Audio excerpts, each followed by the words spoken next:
పరిశుద్ధ గ్రంథంలో క్రొత్త నిబంధనలో యేసుక్రీస్తు వారి తర్వాత మనం ఎక్కువగా మాట్లాడుకునేది అపోస్తులను గురించి. అపోస్తులలో కూడా ఎక్కువగా ఎవరి గురించి మనం మాట్లాడుకుంటామంటే పౌలు గారిని గురించి. ఎందుకయ్యా ఆయన గురించి ఎక్కువ మాట్లాడుకుంటామంటే మరి ఆయన ఎక్కువ పుస్తకాలు రాశారు. ఎందుకు ఆయన ఎక్కువ రాశారు అంటే ఆయనకు అంత జ్ఞానం ఉంది. ప్రతి పరిస్థితిని ఆయన చక్కగా అర్థం చేసుకున్నారు. రక్షణ పొందని వారికి ఎలాంటి విషయాలు వ్రాయాలి, పొందిన వారికి ఎలాంటి విషయాలు చెప్పాలి, పొందిన వారు పడిపోకుండా ఉండాలి అంటే ఎలాంటి విషయాలు చెప్పాలి అనేది బాగా ఎరిగినవారు ఆయన. అంతేకాదు ఆయన స్థాపించిన సంఘాలు కావచ్చు, ఆయన అసలు వెళ్ళని సంఘాలు కావచ్చు కదా. ఎవరికైనా పలానా చోటకు మంచి సంఘం ఉంది, వాళ్ళు బాగున్నారు అంటే వాళ్ళకు ఒక ఉత్తరం రాసే అలవాటు ఆయనకుంది. లేదా ఆయన ఏర్పాటు చేసిన సంఘాలలో సమస్యలు ఉన్నాయంటే చక్కగా ఉత్తరం రాసి ఆ సమస్యకి పరిష్కారాన్ని చెప్పేవారు.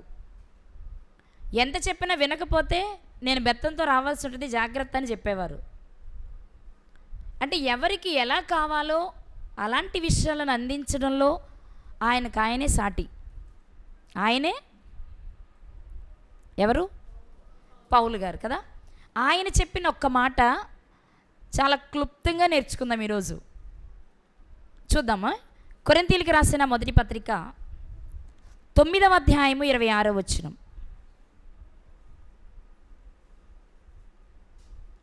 కొరింథీయులకు రాసిన మొదటి పత్రిక 9వ అధ్యాయము 26వ వచనము.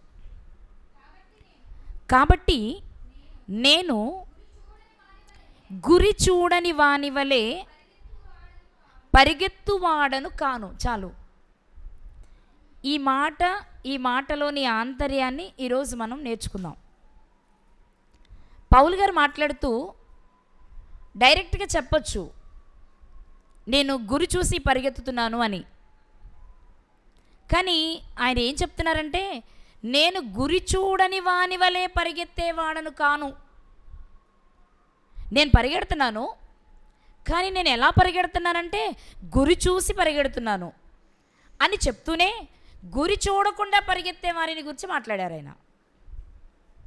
అంటే పరిగెత్తడం అనేది అందరూ చేస్తారులే, కానీ అందులో కొందరికే తెలుసు గురి చూసి పరిగెత్తాలని. మరికొందరికి గురి లేని పరుగు.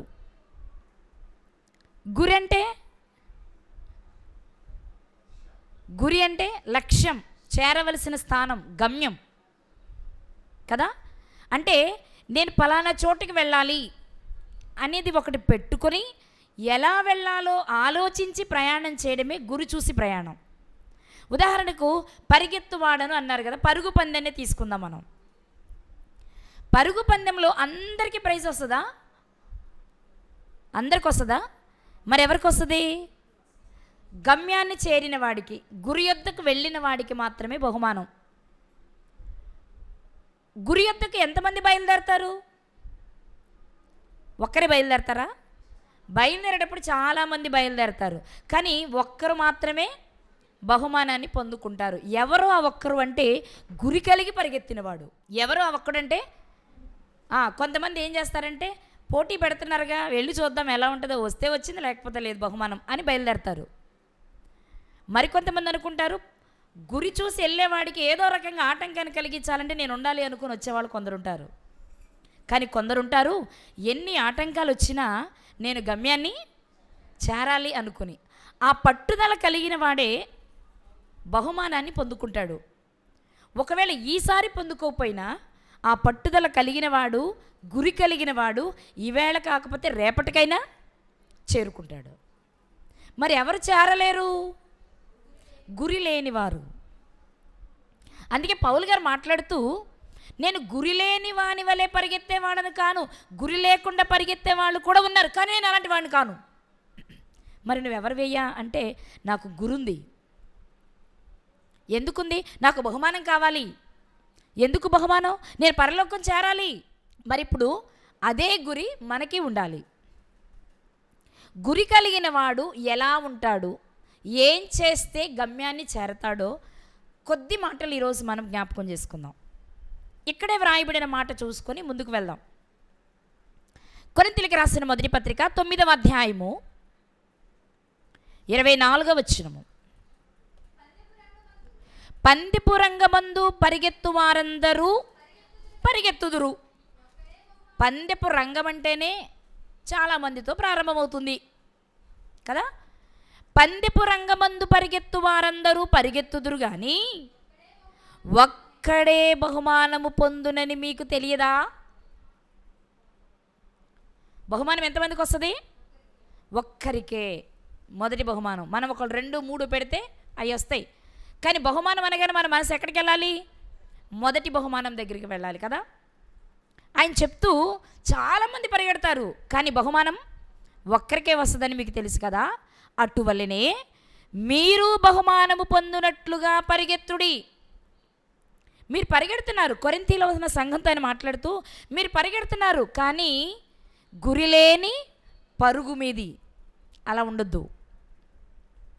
గురి కలిగి పరిగెత్తు అని చెప్తూ, గురి కలిగిన వారు పందెపు రంగమందు పోరాడి బహుమానం పొందాలనుకున్న వాళ్ళు చేయవలసిన అతి ప్రాముఖ్యమైన పనిని ఆయన చెప్పారు అక్కడ. ఇప్పుడు తర్వాత వచ్చిన 25వ వచనం చదువుకుందాం. మరియు పందెమందు పోరాడు ప్రతివాడు అన్ని విషయములయందు మితముగా ఉండును. పందెమందు పోరాడు వారందరూ మితముగా ఉంటే బహుమానం పొందాలనుకున్న వాడు ఇంకెలా ఉంటాడు? పందెంలో పాల్గొన్నవాడే అన్ని విషయాలలో మితంగా ఉంటాడట. అంటే ఒకదాని మీద గురి పెట్టుకున్నాడు కాబట్టి మిగిలిన వాటిపైన తన ధ్యాస ఉండదు. ఏది మాట్లాడుతున్నా ఏమంటారు? ఉండరా, నువ్వు మాట్లాడుకో, నేను అక్కడికి వెళ్ళాలి, ఉండి నన్ను విసిగించుకో, నేను దాన్ని చేరుకోవాలి అంటాం కదా. ఒకవేళ ఏదైనా వినాల్సి వచ్చి సగం వింటున్నా అంతా కాకుండా ముందు డైరెక్ట్ పాయింట్కి రా ఏంటో. ఎందుకంటే మన మనసు ఒకదాని మీద పెట్టుకున్నాం. మనం మిగిలినవి వినాలి అన్నా, మిగిలినవి చూడాలి అన్నా, మిగిలినవి చెయ్యాలి అన్నా మనకి చాలా ఇబ్బందిగా అనిపిస్తుంది. అందుకే ఏం చేస్తాం, అన్నిటికీ లిమిట్ పెట్టుకుంటాం. ఇంతే వినాలి, ఇంతే తినాలి, ఇంతే చెయ్యాలి, మిగిలిందంతా గురివైపు పెట్టాలి కదా. పందెములో ప్రవేశించువాడే మితముగా ఉంటే పందెమందు బహుమానము పొందువాడు మరింత మితముగా జాగ్రత్తగా ఉంటాడు. అంతేనా? ఇప్పుడు ఆయన చెప్తున్నాడు, గురి లేని వాడు మితము లేకుండా ఉంటాడు. వాడికి ఇష్టం వచ్చింది చేస్తాడు, ఇష్టమైనంతసేపు చేస్తాడు. మరి గురి కలిగిన వాడు ఏది చేసినా దాని మీదే ఉంటుంది. ఎందుకు చిన్న ఎగ్జాంపుల్ చెప్తాను. మీకే ఆన్లైన్లో క్లాస్ వేసామనుకోండి, వచ్చే వారం మీకు క్లాస్ అన్నామనుకోండి, ఈ వారం అంతా మనం ఏ పని చేస్తున్నా మన మనసు ఎక్కడ ఉంటుంది? అమ్మో ఉండండి, నాకు ఈ వారం క్లాస్ ఉంది, అమ్మో ఉండండి, నాకు ఈ వారం క్లాస్ ఉంది, ఇంక నేనేం సిద్ధపరచుకోలేదు కదా. దాని మీద ఉంటుందా? ఖచ్చితంగా ఉంటుంది. ఎందుకు అలా ఉంటుంది ఖచ్చితంగా అంటే మన గురి ఒక దాని మీద ఉంది, దాన్ని చేరుకోవాలి. దానికోసం అన్నిటినీ ప్రక్కన పెట్టేస్తాం చూడు, దానిని మితముగా ఉండడం అన్నారు. పౌలు గారు చెప్తున్నారు, గురి లేని వాని వలె నేను ఉండను. అంటే నాకు గురుంది కాబట్టి నేను అన్ని విషయాలలో మితముగా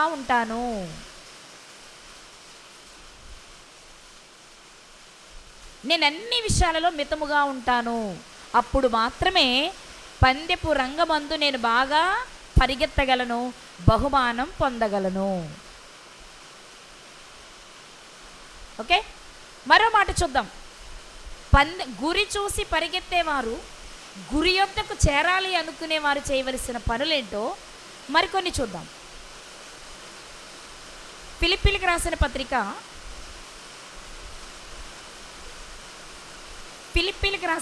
పత్రిక, అపోస్తలుడైన పౌలు గారు 3వ అధ్యాయము 13, 14 వచనాలు. ఫిలిప్పీలకు రాసిన పత్రిక 3వ అధ్యాయము 13, 14 వచనాలు. ఇప్పుడు ఫిలిప్పీ సంఘంతో మాట్లాడుతున్నారు పౌలు గారు. ఇంతకుముందు ఏ సంఘంతో మాట్లాడారు? కొరింథీ సంఘంతో మాట్లాడారు. ఇప్పుడు ఫిలిప్పీతో మాట్లాడుతూ, సహోదరులారా, నేను ఇదివరకే పట్టుకొని ఉన్నానని తలంచుకొనను, అయితే ఒకటి చేయుచున్నాను. ఏంటి ఆ ఒకటి? వెనుకున్నవి మరచి ముందున్న వాటి కొరకై వేగిరపడుచు క్రీస్తు యేసునందు దేవుని ఉన్నత పిలుపునకు కలుగు బహుమానము పొందవలెనని గురి యొద్దకే పరిగెత్తుచున్నాను. ఫిలిప్పీ సంఘంతో పౌలు గారు మాట్లాడుతూ నేను గురి యొద్దకే పరిగెడుతున్నాను. కొరింథీ సంఘంతో చెప్పారు నాకు గురుంది. ఈ సంఘంతో చెప్తున్నారు గురి ఉండడమే కాదు, గురి దగ్గరకే నేను పరిగెడుతున్నాను. కానీ పరిగెత్తేటప్పుడు నేను ఏం చేస్తున్నానో తెలుసా? అన్ని విషయాలలో మితముగా ఉన్నాను. రెండోది ఏం చెప్తున్నారో తెలుసా? ఆ గురిని చేరడానికి, గమ్యాన్ని చేరడానికి, లక్ష్యాన్ని చేరుకోవడానికి వెనుకున్నవన్నీ మర్చిపోతున్నాను. నేను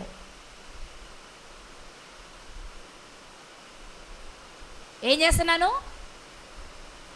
వెనుకున్నవన్నీ మరచిపోతున్నాను. వెనుకున్నవి మరచి ముందున్న వాటి కొరకు వేగిరపడేవాడు మాత్రమే గురిని చేరగలడు. వెనకున్నాయేంటి, ముందున్నాయేంటి? బహుమానం కావాలి అంటే గురి ఉండాలి. గురిని చేరాలి అంటే వెనకవి మర్చిపోవాలి, ముందున్న వాటి కొరకు పరిగెత్తాలి. వెనకేమున్నాయి, ముందేమున్నాయి? వెనకేమున్నాయి, ముందేమున్నాయి? వెనకేమున్నాయి? చాలా ఉన్నాయి. ముఖ్యంగా ఈయనకేమున్నాయంటే, వెనకేమున్నాయంటే ఒకప్పుడు లాభాన్ని ఇచ్చేవి ఉన్నాయి, పేరు తెచ్చినవి ఉన్నాయి, ఘనతనిచ్చినవి ఉన్నాయి. వాటిని విడిచాడట. ఇంకా ఏమున్నాయి? శ్రమలున్నాయి, వాటిని విడిచాడట. మరి ముందేమున్నాయి? ముందేమున్నాయి? లాభాలు లేవు, నష్టాలున్నాయి. ముందేమున్నాయి? శ్రమలు లేవు, ఆనందం ఉంది. అర్థమవుతుందా? ఆయన చెప్తున్న మాట ఏంటి అంటే నాకు బహుమానం కావాలి, అందుకు నేను ఒక గురిని ఏర్పాటు చేసుకున్నా. ఆ గురిని చేరడానికి పరిగెడుతున్నా. నడిస్తే వెళ్ళలేవా? నడుస్తూ వెళ్ళలేవా? నడుస్తూ వెళ్తే టైం అయిపోద్దేమో, నడుస్తూ వెళ్తే చేయవలసినవి చేయకుండా ఆగిపోతామేమో.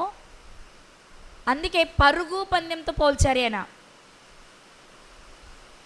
పరుగు పందెంలో ఒక వ్యక్తి గెలవాలంటే పరిగెత్తాలో నడవాలా? అబ్బా నేను అంత పరిగెత్తలేనండి, నిదానంగా నడుచుకుంటూ వెళ్తానంటే పరిగెత్తినోడు ముందు చేరుకుంటాడు. ఎందుకు పరిగెత్తాలి? మన టైం ఎప్పుడు ముగిసిపోద్దో మనకి తెలియదు కాబట్టి. మన ముగింపు పీరియడ్ మనకు తెలిస్తే ఈ వయసులో నడుద్దాం, ఈ వయసులో పాకుదాం, ఈ వయసులో కుంటుదాం, ఈ వయసులో పరిగెడదామని మనం గీసుకోవచ్చు. కానీ ఎప్పుడు ముగుస్తుందో మనకి తెలియదు కాబట్టి మొదలు పెట్టడమే పరుగుతో మొదలు పెట్టాలి. పౌలు గారు తన అనుభవంలో చెప్తున్న మాట, పరిగెత్తాను. మీరు ఎక్కడ చూడండి, గలతీ సంఘంతో మాట్లాడుతూ నేను వ్యర్థంగా పరిగెత్తలేదు అనుకుంటున్నా, మిమ్మల్ని చూసిన తర్వాత నాకు ధైర్యం వచ్చింది అంటారు ఆయన. మనం ఇక్కడ చదువుకున్న ఉన్నతమైన పిలుపుకు కలుగు బహుమానం పొందవలనని గురి యొద్దకే నేను నడుస్తున్నా అన్నారా? గురి యొద్దకే నేను ఈదుతున్నానన్నారా? గురి యొద్దకే నేను పరిగెడుతున్నాను అన్నారు. ఆ పరిగెత్తేటప్పుడు వెనకవి మర్చిపోవాలి. అర్థమవుతుందా? జనరల్గా మనం చేసే పొరపాటు ఏంటంటే అయిపోయినే గుర్తు చేసుకుంటూ ఉంటాం, ముందున్నది మర్చిపోతాం, జరగాల్సిన దానికి ఎవరిమైనా ఎక్కువ శాతం జరిగేదేంటి? అయిపోయిన దాని గురించి ఎక్కువ ఆలోచిస్తాం. అబ్బా నేను అలా చేయకుండా ఉంటే ఎంత బాగుండేది, ఒక 5 నిమిషాలు ముందు బయలుదేరితే ఎంత బాగుండేది, పరిగెత్తేటప్పుడు కుడికాలు ముందు పెడితే ఎంత బాగుండేది. అంటే గెలవలేనప్పుడు ఇవన్నీ మనం ఆలోచించుకొని అయ్యో ఇలా చేస్తే బాగుండేది, అలా చేస్తే బాగుండేది, ఇలా చేస్తే బాగుండేది అనుకుంటాం. కానీ ఆ టైంలో మనకు రావాల్సింది ఏంటి అంటే అయిపోయింది, ఓడిపోయాం. మళ్ళీ గెలవాలి అంటే వెనక వాటిని గుర్తుపెట్టుకోకూడదు, అక్కడ జరిగిన లోపాలను మాత్రమే గుర్తుపెట్టుకొని మరోసారి ఆ లోపం జరగకుండా చూసుకోవాలంతే. పౌలు గారు అంటున్నారు, నేను నా పిలుపుకు తగిన బహుమానం పొందాలనుకుంటున్నా, అందుకొరకు గురి దగ్గరకు పరిగెడుతున్నా, కానీ నా పరుగులో నేను ఒక మంచి పని చేస్తున్నా. అదేంటి అంటే వెనకవన్నీ మరచిపోతున్నా. వెనకవి మర్చిపోవడమే కాదు, ముందుదేంటో కూడా గుర్తుండాలి. వెనక శ్రమలున్నాయి, ముందు ఆనందం ఉంది. వెనక నష్టాలు కష్టాలు ఉన్నాయి, ముందు నిత్య జీవం ఉంది. పౌలు గారి గురి పరలోకం, మన గురి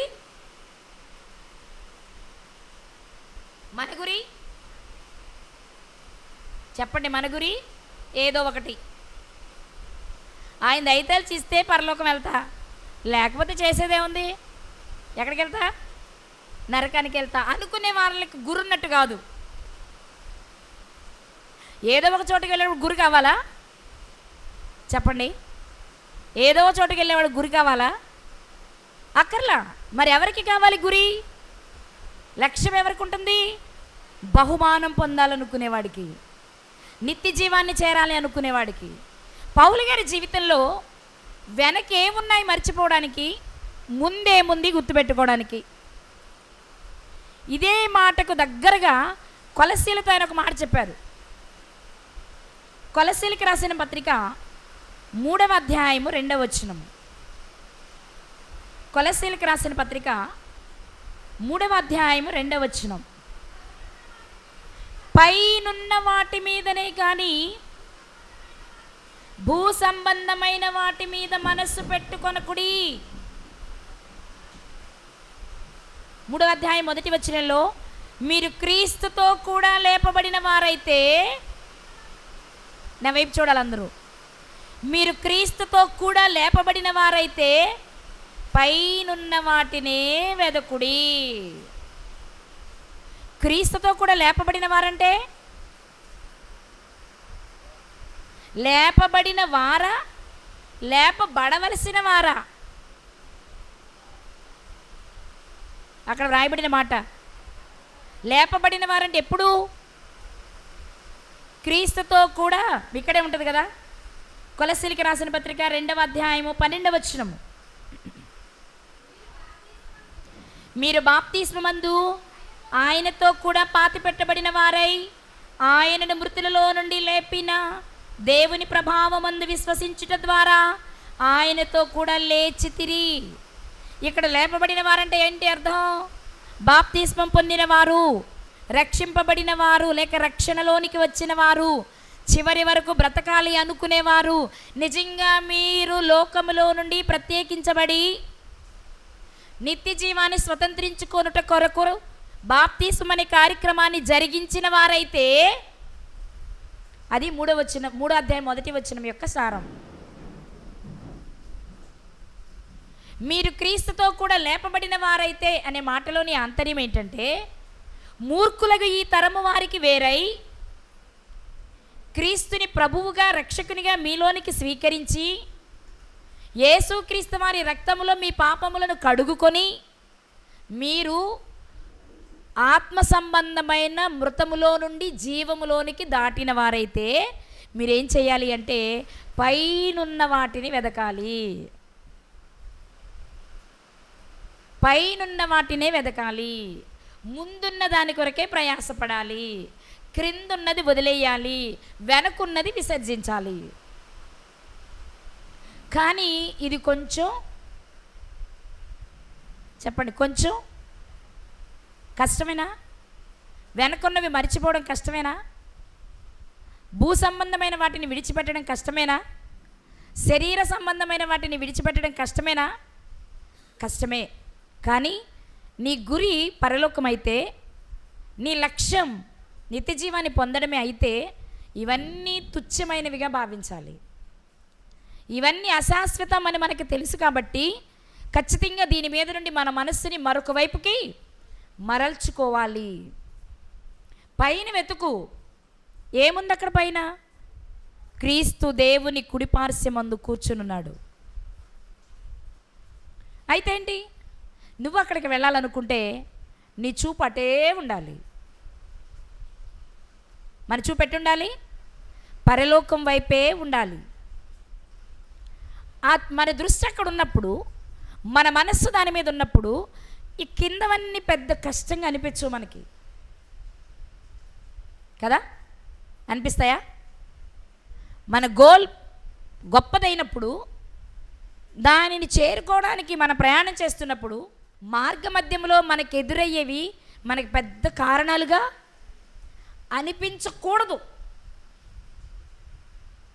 ఇదేముందలేండి, ఎవరైనా అంతేగా, ఎప్పుడైనా ఇంతేగా, ఇది మనకు వెంట వచ్చేది కాదుగా, మనం దీన్ని తీసుకెళ్లే వాళ్ళం కాదుగా, కాబట్టి ఏముందలే అనుకోగలగాలి.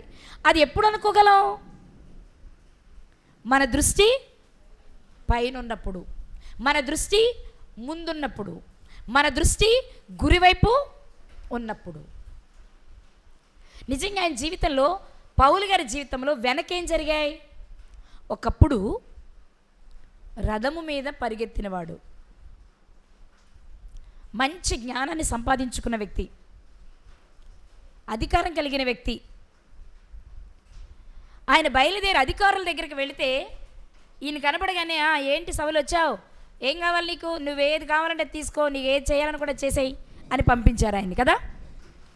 మనుషులను చంపాలనుకుంటే కూడా అధికారం ఇచ్చారు.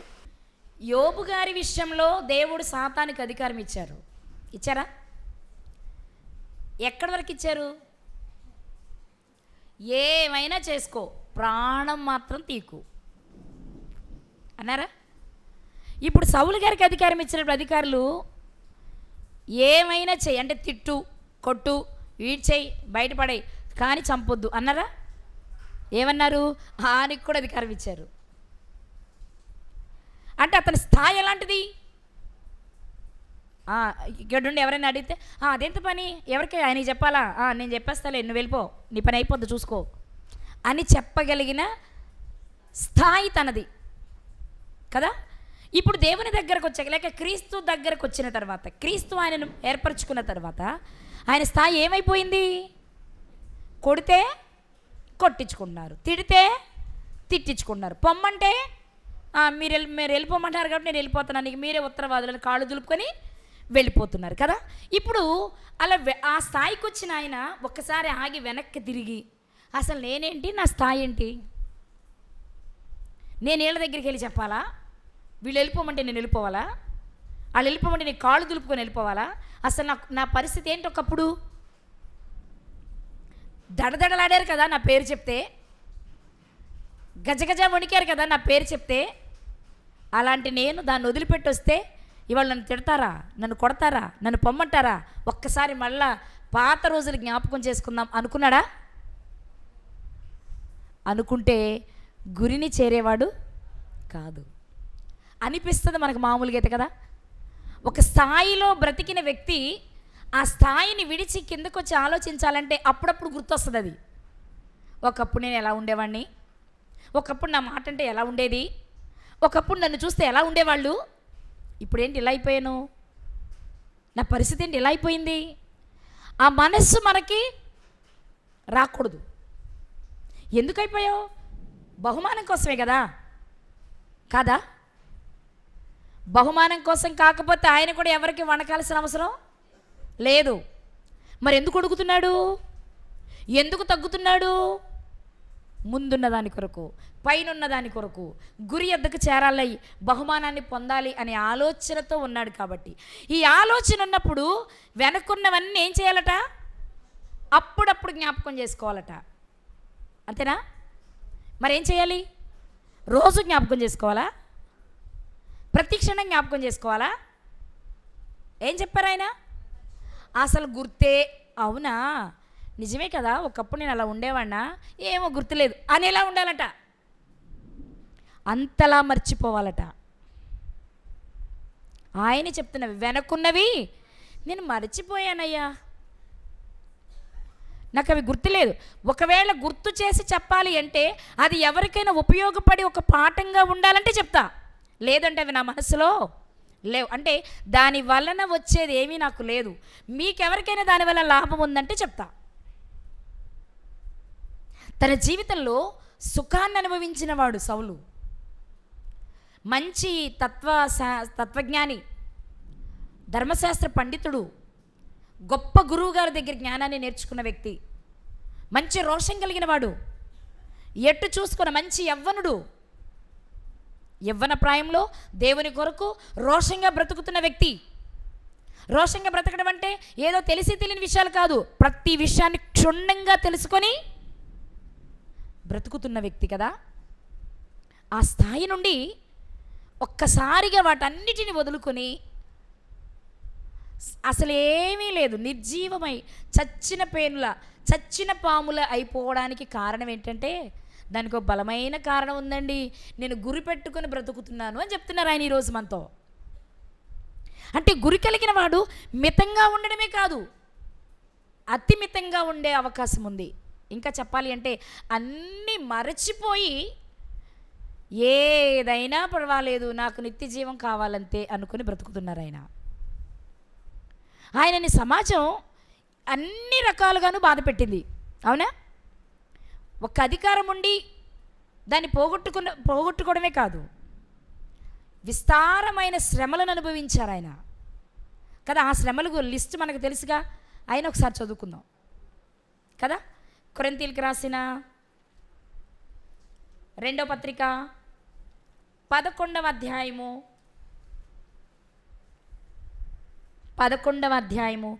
23 నుండి చదువుకుందాం.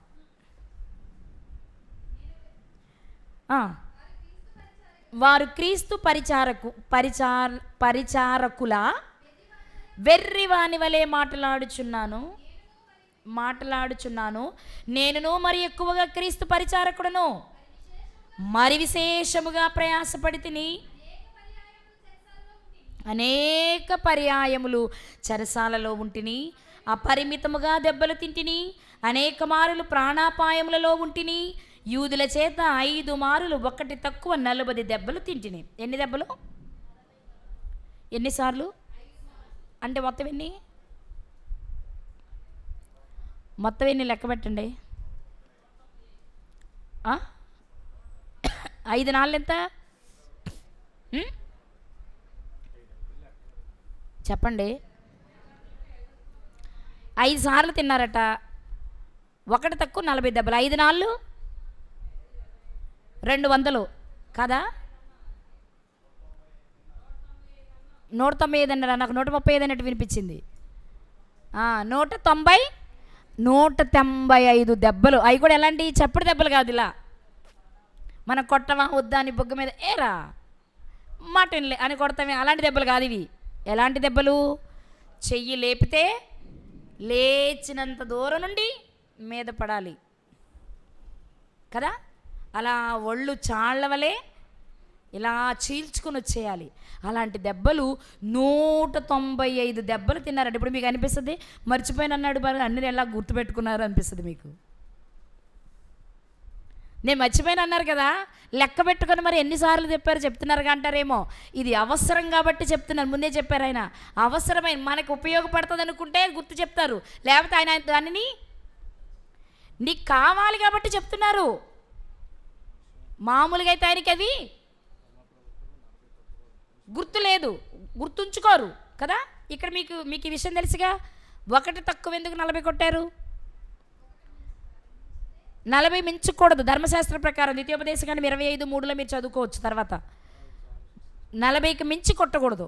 ఒకవేళ వీళ్ళు పూర్తి 40 కొడితే ఎక్కడైనా లెక్క తప్ప ఒకటి ఎక్స్ట్రా అయిందనుకోండి, అది ధర్మశాస్త్రం ప్రకారం తప్పు. అర్థమైందా? కాబట్టి ఖచ్చితంగా ఏం చేయాలి? ఒకటి తక్కువ కొట్టుకుంటే ఒకవేళ ఎక్కడ పొరపాటు జరిగినా 40 సమానం అవుతుంది. అందుకని వాళ్ళు అలా పెట్టుకున్నారు, ఒకటి తక్కువగా దెబ్బలు కొట్టే పరిస్థితి అనమాట. అవి 5 సార్లు తిన్నారట ఆయన. కానీ ఏ రోజు ఎదురు చెప్పలా. అసలు అలా కొట్టేస్తుంటే ఎందుకు నేను కొట్టించుకోవాలి, నేనేం చేశానని కొడుతున్నారు వీళ్ళు, నేను దొంగతనం చేశానా, వ్యభిచారం చేశానా, అబద్ధం ఆడానా, ఏం చేశానని కొడుతున్నారు అని ఒకసారి అనిపించలేదంటారా? ఎందుకు వచ్చిన పని? దీన్ని ఎంచుకోవాలా? ఏదో బాగుపడతారని నలుగురికి మంచి మాటలు చెప్తున్నాను కదా, అంత మాత్రం నన్ను ఇంత భయంకరంగా కొట్టేస్తున్నప్పుడు ఇంకెందుకు నాకు ఈ పని అని చేతులు కడుక్కోవచ్చు కదా. ఆయన కడుక్కోవచ్చా లేదా? మరి ఎందుకు కడుక్కోలా? గురి. ఎందుకు కడుక్కోలా? గురి. ఒకవేళ అలా అనిపించిందో తన లక్ష్యం ఆయన తప్పుతున్నట్టు అయ్యేది. అనుకున్న చోటికి చేరేవారు కాదు. అందుకే దెబ్బలా కొట్టుకోండి అప్పగించేశారు వీపు. యేసుక్రీస్తు ప్రభు వారిని ఒకసారి కొట్టారు చనిపోయే ముందు, మరి ఈయన్ని 5 సార్లు కొట్టారట. అంతేనా? ఇంకేముంది? ముమ్మారు బెత్తములతో కొట్టబడి తిని 3 సార్లు కొట్టబడ్డారంట బెత్తాలతో. ఒకసారి రాళ్లతో కొట్టబడి తిని. అంటే కొట్టడంలో కూడా ఎన్ని రకాలు ఉన్నాయి, అన్ని రకాలు వాడారు ఈయనకి. రాళ్లతో కొట్టారు, బెత్తంతో కొట్టారు, కొరడాలతో కొట్టారు, అరచేతులతో కొట్టారు. కొట్టడానికి ఆ రోజుల్లో ఏ పద్ధతులు వాడారో మనకు ఒక్కొక్కరికి ఒక్కో పద్ధతి కనపడద్ది. కానీ ఈయనకి అన్ని పద్ధతులు వాడేశారు. ఇన్ని పద్ధతులు వాడుతున్నా ఎందుకు మౌనంగా ఉన్నారు? చెప్పాలి. గురి. అమ్మో ఇక్కడ దెబ్బలు బాబోయ్ అంటే అక్కడ రోజూ కాలాలి. కాబట్టి అయితేలే కొన్ని దెబ్బలే కదా, 4 గాయాలు అయితే అవుతాయి, తర్వాత ఆయింట్మెంట్ రాసుకోవచ్చులే అని వీపప్పకిచ్చేవారు అనమాట. అదే మనమైతే తట్టుకోలేక ఏం చేసేవాళ్ళం? అరిచి కేకలేసి మీరేం చేయమంటే చేస్తా, ఇక దెబ్బ కొట్టద్దు నా మీద అంటాం. కానీ ఆయన గురేది చెప్పాలి. ఆయన గురేది బహుమానం పొందాలి. బహుమానం ఎలా వస్తుంది? పందెంలో పాల్గొన్నవాడు పడిపోవచ్చు, గాయాలవ్వచ్చు, కొన్ని సందర్భాలు ప్రాణాపాయ పరిస్థితిలోనికి వెళ్ళిపోవచ్చు. అయినా బహుమానం పొందాలి అని గురి కలిగిన వాడు ఏం చేస్తాడు? పరిగెత్తే ప్రయాణం ఆపడు. ఆగితే బహుమానం పోద్దేమో, ఇంకొంచెం ట్రై చేద్దాం, అది అయిపోతే అప్పుడు రెస్ట్ తీసుకుందాం.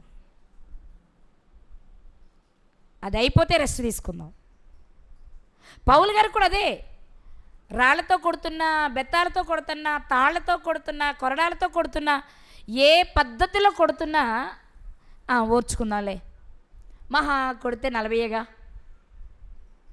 కొట్టని 10 దాకా కొడతారా ఏమన్నానా? అది మన మంచికేలే, అది నా మంచికేలే అనుకుంటూ ఆయన ప్రయాణం చేశారు. ఇంకా ఓడ పగిలి శ్రమ పడ్డారట. ఒక రాత్రింపగలు సముద్రంలోనే గడిపారట. ఈ లిస్ట్ చెప్పినప్పుడు మనకు తెలుస్తుంది. స్వజనుల వలన, పరాయి వారి వలన, స్నేహితుల వలన, దొంగల వలన, అన్ని జనుల వలన, అరణ్యాలలో, సముద్రాలలో, కపట సహోదరుల వలన ఎన్ని రకాలుగా శ్రమలు ఆయన చుట్టూ ఉన్నా దేనినైనా రానిమన్నారు, వచ్చిన దానిని అనుభవించి తీరారు. అందుకే చివరిగా చెప్పగలిగారు ఆయన ఒక మాట. ఏంటమాట? మంచి పోరాటము పోరాడి తిని, ఇది పట్టుకోవాలి, నా పరుగు చేరా. ఏ లక్ష్యాన్ని పెట్టుకున్నానో నేను ఆ లక్ష్యాన్ని చేరడానికి తగిన పరిస్థితులన్నీ నేను కల్పించుకున్నా. నాకెన్ని ఆటంకాలు వచ్చినా అన్నిటినీ అధిగమించా. ఎన్నో శరీరపరంగా ఎన్ని ఇబ్బందులో, మానసికంగా ఎన్ని ఇబ్బందులో కదా. సొంత వారే తనను బాధ పెడుతున్నప్పుడు శారీరకంగా బాధపడి ఉంటారా, ఆధ్యాత్మికంగా లేక మానసికంగా బాధపడి ఉంటారా ఆయన కదా. ఈ దెబ్బలేమో శరీరానికి తగులుతూ ఉంటే ఇంతకంటే బలమైన దెబ్బలు ఆయన మనస్సును గాయం చేశాయి. అయినా సరే తుడుచుకొని, నా ఎన్నైతే ఏమి, ఇవన్నీ ఏముంది, ఈ కొద్ది రోజులేగా, ఈ 4 రోజులేగా, దీనికోసం నేను ఏదేదో అనుకోవడం వలన ఎలాంటి లాభం లేదు. అందుకే ఒక అద్భుతమైన మాట ఈ సంఘంతోనే చెప్పారు ఆయన. అది కూడా చూద్దాం ఒకసారి. కొరింథీయులకు రాసిన 2వ పత్రిక 4వ అధ్యాయము 16వ వచనం. కావున మేము అధైర్యపడము, మా బాహ్య పురుషుడు కృషించుచున్నను, మా ఆంతర్య పురుషుడు దినదినము నూతన పరచబడుచున్నాడు. ఎక్కడిది ధైర్యం ఆయనకి? మా ఆంతర్య పురుషుడు దినదినము నూతన పరచబడుతున్నాడంట. ఇంకా క్రొత్తగా అనిపిస్తుందంట, ఇంకా క్రొత్తగా అనిపిస్తుందంట. ఎందుకో తెలుసా? అబ్బా ఈరోజు చాలా దెబ్బలు తిన్నాం, పరలోకానికి మేము చాలా దగ్గరగా ఉన్నాం. అబ్బా ఈరోజు మేము చాలా తిట్లు తిన్నాం, అందరికంటే ఒక మార్కు మాకు ఎక్కువే పడింది, మేము ఒక అడుగు దగ్గరగానే ఉన్నాం అనేది వాళ్ళకి చాలా ధైర్యాన్ని ఇచ్చిందట. మా బాహ్య పురుషుడు కృషించుచున్నది. ఎలా కృషించాడు? 11:23 నుండి చదువుకోవాలి. వాటి వలన బాహ్య పురుషుడు కృషిస్తున్నాడు. శరీరం నలిగిపోతుంది, కానీ మనస్సు మాత్రం చాలా సంతోషంగా ఉంది. ఆత్మ మాత్రం ఉజ్జీవింపచేయబడుతుంది. అబ్బా ఇవే కదా రావాలనుకున్నారు, అవి పుష్కలంగా వస్తున్నాయి, మేము పరలోకానికి చాలా దగ్గరగా ఉన్నాము అనిపించగానే గాయాలతో ఉన్న గేయాలు పాడారు వాళ్ళు. అవునా? మనం ఫిలిప్పి పట్టణంలో చదువుకుంటాం కదా, పుతోను అను దయ్యము పట్టిన చిన్నదాన్ని బాగు చేసినప్పుడు చితక్కొట్టేసి జైల్లో పడేశారు వాళ్ళని. మీకు విషయం తెలుసా? జైలు అధికారి మార్పు చెందిన తర్వాత వాళ్ళని తీసుకొచ్చి గాయాలు కడిగే వరకు వాళ్ళు గాయాలతోనే ఉన్నారు. అవునా? జనరల్గా మనమైతే ఏం చేస్తాం చెప్పండి మీరు? బాగా కొట్టారు, జైల్లో పడేశారు. జైలు లోపలికి వెళ్ళగానే ఇంత చోటు చూసుకొని కూర్చొని ఎక్కడెక్కడ తగిలిని చూసుకుంటాం ముందు. అవునే కదా? మనకి దెబ్బలు తగిలితే జరిగేదేంటి?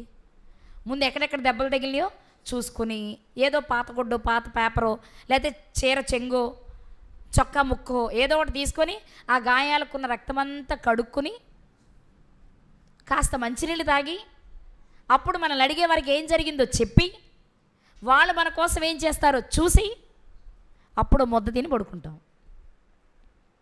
అంతేగాని గాయాలతోనే వెళ్ళిపోయి ఇక ఆలస్యం చేసిన బాగోదనుకొని అప్పుడే పాటలు మొదలు పెట్టేశారు. పాటలు పాడుతుంటే ఒకవైపు వారికి రక్తాలు కారుతున్నాయి, వాళ్ళు పాటలు పాడుతుంటే ఒకవైపు దెబ్బలన్నీ మంట పుడుతున్నాయి. వాటిని చూసుకోవట్లేదు వాళ్ళు.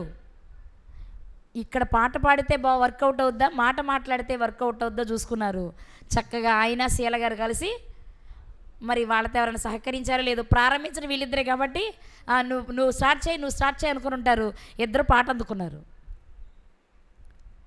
పాట పాడి ప్రార్థన చేస్తే మొత్తం జనాలంతా వీళ్ళ పాట వైపే. మరి ఎంత బాగుందో మరి వీళ్ళ గొంతు. ఇక్కడ చెప్పనా, గొంతు బాగుండడం కంటే అనుభవించి పాడుతున్నారు వాళ్ళ పాటలు. ఆ పాటల్లోని సారం నచ్చితే గొంతు ఎలా ఉంది ఎవరైనా చూడం కదా. అంత గాయాలతో పాటలు పాడి మరి అనేకులను దేవుని వైపు త్రిప్పాలి అన్న ఆలోచన వాళ్ళది. నిజంగా ఎక్కడ ఒక్క క్షణాన్ని వృధా చేయలేదు పౌలు గారు. మనమైతే జైల్లో ఉంటే ఏమనుకుంటాం తెలుసా? ఒక 40 రోజులు లేదా 2 నెలల్లో మనం జైల్లో పెట్టారనుకోండి, అమ్మయ్య కనీసం 40 రోజులనే రెస్ట్ దొరికింది. ఇంటి దగ్గర ఉంటే అందరూ వాక్యం చెప్తాకు వస్తావా, ప్రార్థన చేస్తాకు వస్తావా అని అసలు ఖాళీ ఉంచట్లేదమ్మా నన్ను, ఇప్పుడన్నా కాస్త రెస్ట్ తీసుకుందాం అని హాయిగా పడుకుంటాం అక్కడ. ఎలాగ వాళ్ళే భోజనం పెడతారు, మంచి భోజనం పెడతారు ఇంటి దగ్గర భోజనం కంటే కాదు. మనకి అది అవకాశంలో మనం భావించాం. అదేమిటి వాళ్ళు ఏమంటే ఏమో మరి ఇక్కడ ఎవరెవరు ఉన్నారో మనం చెప్పేది వింటారో లేదో మనకేం తెలుసు, మళ్ళీ అది పెద్ద కేసు. వెతుక్కుంటాం అవకాశం మానేయడానికి. కానీ వాళ్ళు మానడానికి వెతుక్కోలా. జైల్లో ఉన్నా ఆ పని చేశారు, బయట ఉన్నా చెప్పరేంటి ఆ పని చేశారు. మేము ఉన్నదే ఈ పనికి, చనిపోయే వరకు మేము చెప్పండి, మీరు చెప్పండి, చనిపోయే వరకు మేము గాయాలను అడ్డం పెట్టుకుని పనిని అడ్డం పెట్టుకొని పని మానం, కారణాలు చూపించి పని మానే రకం కాదండి వాళ్ళు. అందుకే ధైర్యంగా చెప్పగలిగారు మాకు గురుంది, మేము గురు దగ్గరకు చేరగలిగామని కదా. మరణించలేదు, వెళ్ళిపోలేదు. ముందే చెప్పేస్తున్నారు ఆయన ఏమని నా పరుగు ఎలా చెప్తున్నారు? కడముట్టిందో లేదా దానికి ఎలా తెలిసింది? ఆఖరి క్షణము వరకు శక్తి వంచన లేకుండా పనిచేశారు ఆయన. చేయుటకు ఆయన చేతికి వచ్చిన పని చెప్పండి. మాట్లాడే అవకాశం వస్తే మాట్లాడారు, పాడే అవకాశం వస్తే పాడారు, పాడే అవకాశం లేకపోతే ఉత్తరాలు రాశారు జైల్లో కూర్చొని. ఎక్కడ టైం వేస్ట్ చేయలే. కాబట్టి ఆయనకి తెలిసేమని, నేనేది వ్యర్థం చేయలేదు, ఒక్క నిమిషం కూడా నేను వృధా చేయలేదు, కాబట్టి నాది నాకు ఉంది.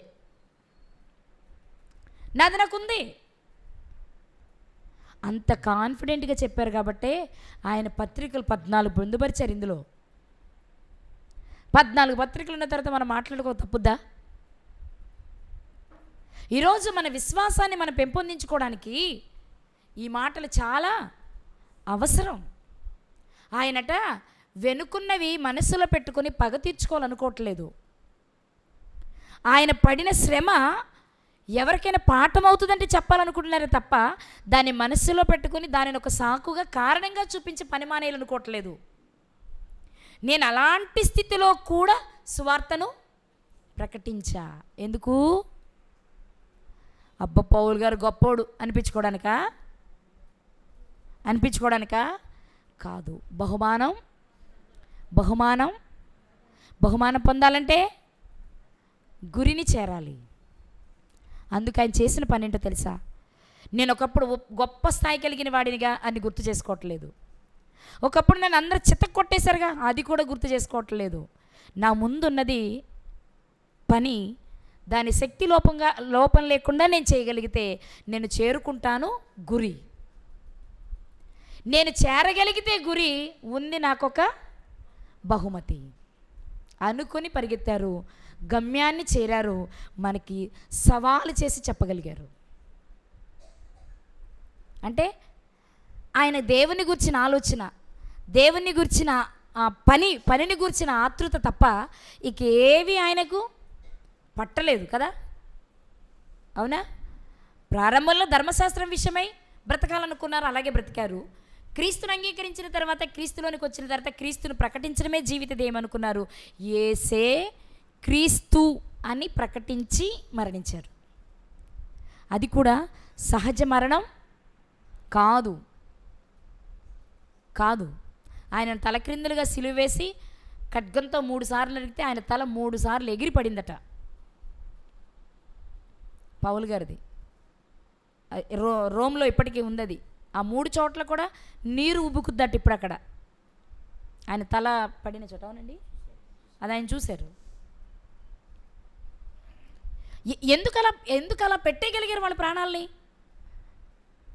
అసలు చూస్తూ బ్రతుకుండగానే నరకడం అంటే ఎంత బాధ, అవునే కదండి? చనిపోయిన తర్వాత అనుకుంటే మనల్ని ఏం చేసుకున్న బాధ లేదు.